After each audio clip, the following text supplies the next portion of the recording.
कपड़े धोने वाली बहू। शादी के पहले से ही विभा को कपड़े धोने का बड़ा शौक था।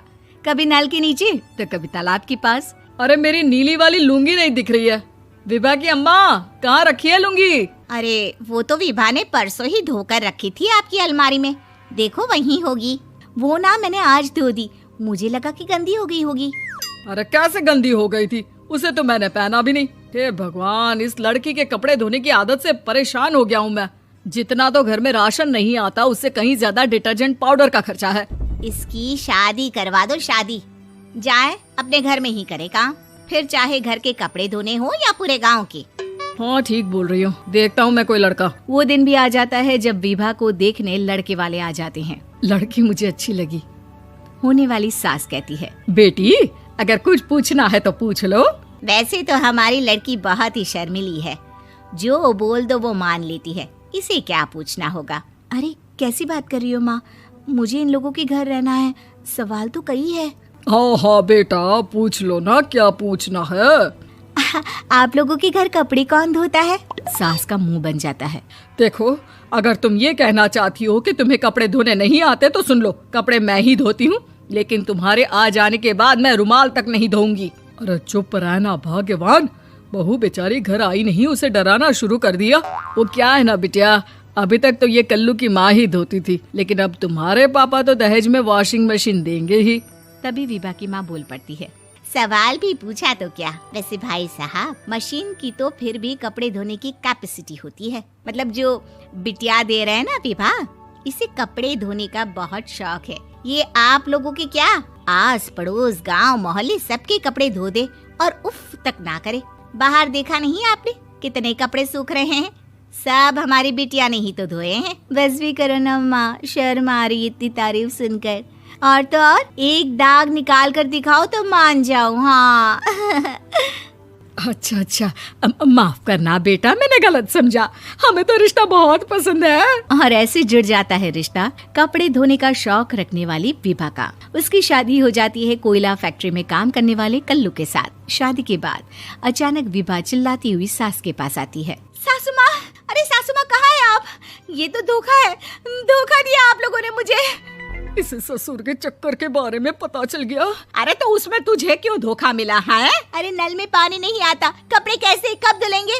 अच्छा, तू पानी नहीं आ रहा उसकी बात कर रही है। तो आपने क्या सोचा? कुछ नहीं। अच्छा, तेरी माँ ने कहा था कि कपड़े धोने का शौक है तुझे, याद आया मुझे। शौक बोलकर कपड़े धोने वाले मेरे जुनून को कम ना आके सासू माँ, कपड़ा धोना मेरा गुरूर है। तभी पति भी वहाँ आ जाता है। अभी मैंने इसे सनी देओल की फिल्म दिखाई है, उसी के डायलॉग मार रही है माँ। अच्छा सुन, साफ साफ बता रही हूँ, पानी सुबह 4 से 6 और शाम को 10 से 12 आता है, समझी? विभा टाइमिंग सुनकर हैरान हो जाती है। ये क्या भूतों का मोहल्ला है?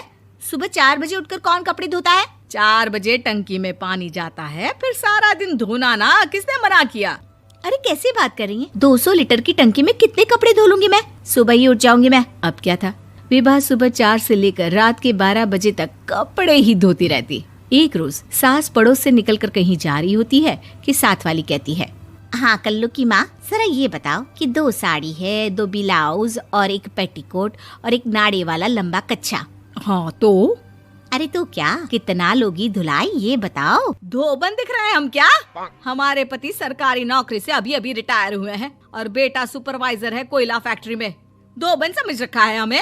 हाय रे कल्लू की अम्मा, माफ कर दो, वो तो मोहल्ले में यही सब बता रहे थे कि तुमने बहू को कपड़ा धुलवाने के काम में लगा दिया है। सास को पड़ोसन की बात सुनकर गुस्सा आ जाता है। वो घर पहुंचती है जहां घर के बाहर ही इतने सारे कपड़े सूख रहे होते हैं जितने कि किसी धोबन के घर पर। अरे ओ कल्लू की दुल्हन, बाहर निकल। माँ जी यहीं आ जाओ, बाथरूम में चादर धो रहे हैं हम। अरे अभी हम धोते हैं, तुमको बाहर निकलो। ये आस पड़ोस वाले बोल रहे हैं कि हम बहू से कपड़े धुलवा कर उसे कपड़ा धोने वाली बना दिए हैं। अरे छोड़ो ना माँ जी, किन लोगों की बातों में आती हो? आस पास के लोगों का तो काम ही होता है कि वो किसी तरह सास बहू को लड़ा दे। बहू सारे घर के कपड़े धोती है, ये क्या कम है? बोलिए। सास को भी लग जाता है कि वो बहू का ये सनकीपन नहीं छुड़वा सकती, इससे अच्छा है कि खुद ही चुप हो जाए। एक रोज सास और बहू मंदिर जाते हैं, जहाँ सास की साड़ी वहाँ खड़ी भीख मांगने वाली से मिलती है। माँ जी क्या बात है, आपकी साड़ी उस भिखारन से कितनी मिल रही है ना? हाँ हाँ देखो तो दोनों की साड़ी मिल रही है। क्या बात है कल्लू की अम्मा, तुम खुद को तो अफसर की बीवी बताती हो और ऐसी सिंपल सी प्लेन साड़ी पहनकर घूमती हो। सिंपल और प्लेन नहीं है ये साड़ी। तो क्या सोने के धागे से फूल बने हैं? कुछ भी सासू माँ, कुछ भी। हाँ बने थे इस साड़ी में सोने के धागे से फूल। मेरे पति लेकर आए थे मद्रास से स्पेशली मेरे लिए 10,000 की।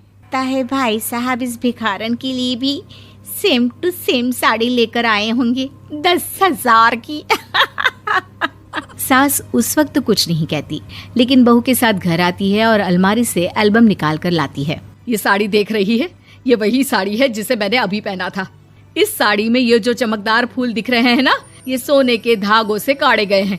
लेकिन तू लोकल वॉशिंग मशीन ब्रश से घिस घिस कर सारे फूलों को निकाल कर साड़ी प्लेन कर दी।